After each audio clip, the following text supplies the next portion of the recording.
Assalamualaikum warahmatullahi wabarakatuh. Perkenalkan, nama saya Salsabila Al-Hadis dari program studi hukum keluarga. Saya akan sedikit menjelaskan tentang pandangan ulama tentang bersiwak bagi orang yang berpuasa, diambil dari kitab Al-Majmu karya Imam An-Nawawi.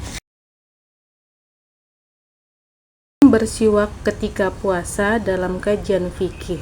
Bersiwak adalah menyikat gigi atau membersihkan mulut dengan alat tertentu seperti kayu siwak. Pembahasan ini penting karena sering timbul pertanyaan apakah bersiwak membatalkan puasa. Kajian ini akan memaparkan pendapat para ulama, dalil-dalil, dan kesimpulannya. Masalah apa itu siwak dan hukum umum bersiwak. Penjelasan al-siwak adalah kayu yang digunakan untuk membersihkan mulut, disunnahkan berdasarkan hadis Nabi Shallallahu Alaihi Wasallam. Seandainya tidak memberatkanmu, niscaya akan diperintahkan mereka untuk bersiwak setiap hendak sholat. Hadis riwayat Bukhari dan Muslim. Pandangan ulama. Pendapat yang masyhur, dimakruhkan bersiwak bagi orang yang berpuasa setelah matahari condong ke barat atau waktu zuhur ke atas. Ini pendapat Ibnu Munzir atau Mujahid, Ahmad, Ishaq, Abu Saur, dan lainnya.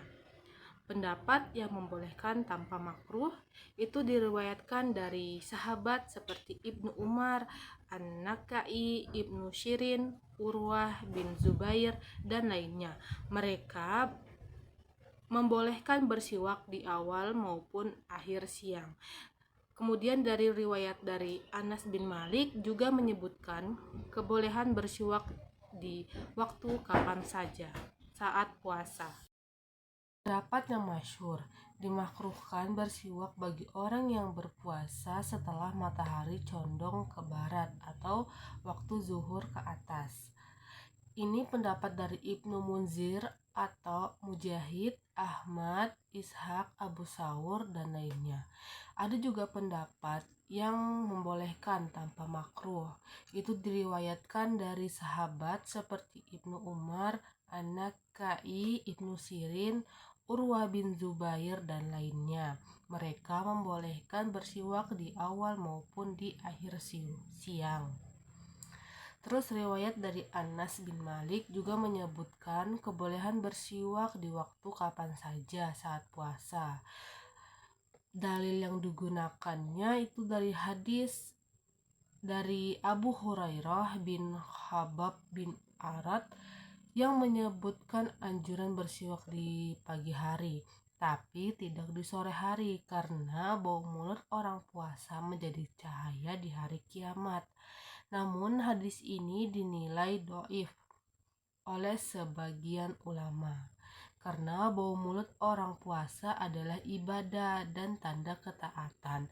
Maka sebagian ulama memakruhkan bersiwak di sore hari karena bisa menghilangkan bau tersebut. Ada masalah yang diajukan Imam Nawawi, yaitu jika menjaga bau mulut orang yang puasa memiliki keutamaan, kenapa harus ditinggalkan karena keutamaan siwak? Jawabannya, keutamaan menjaga bau mulut itu lebih besar karena mirip dengan jenazah syahid yang tidak perlu dimandikan. Maka sunnah bersiwak tetap ditinggalkan karena ada keutamaan yang lebih utama. Menurut mazhab Syafi'i, tidak makruh bersiwak saat puasa, asal tidak ada bagian siwak yang tertelan, bahkan setelah zawal atau matahari tergelincir. Pendapat ini juga didukung oleh Imam Al-Auza'i dan sahabat Imam Syafi'i. Asy-Syarazi menyatakan bahwa bersiwak disunahkan secara melebar berdasarkan hadis, tetapi tidak ditemukan hadis sahih yang bisa dijadikan dalil atas redaksi tersebut. Penulis Al-Hawi menegaskan makruh bersiwak ketika puasa secara memanjang. karena ditegaskan oleh Al-Mawardi, Qodhi Husain, dan lainnya bahwa bersiwak memanjang makruh karena dapat memperlemah dan mematahkan gigi, merusak gigi, dan menyebabkan penumpukan kotoran di gigi. Pendapat Asy-Syirazi tentang jenis siwak dianjurkan dalam memilih kayu siwak disarankan: 1. Tidak dari kayu yang kulit luarnya belum dikelupas. Kedua, tidak melukai gusi atau merusak mulut. Ketiga, tidak menyebabkan pendarahan. Sebaiknya menggunakan kayu yang lembut dan berserat halus seperti kayu arak untuk menghindari kerusakan pada gigi. Bersiwak saat puasa menurut mazhab Syafi'i hukumnya makruh setelah zawal. Namun sebagian ulama membolehkannya sepanjang hari selama tidak tertelan, dengan mempertimbangkan bahwa menjaga bau mulut orang puasa lebih utama karena bernilai ibadah, sehingga jika dikhawatirkan menghilangkan maka siwak sebaiknya ditinggalkan.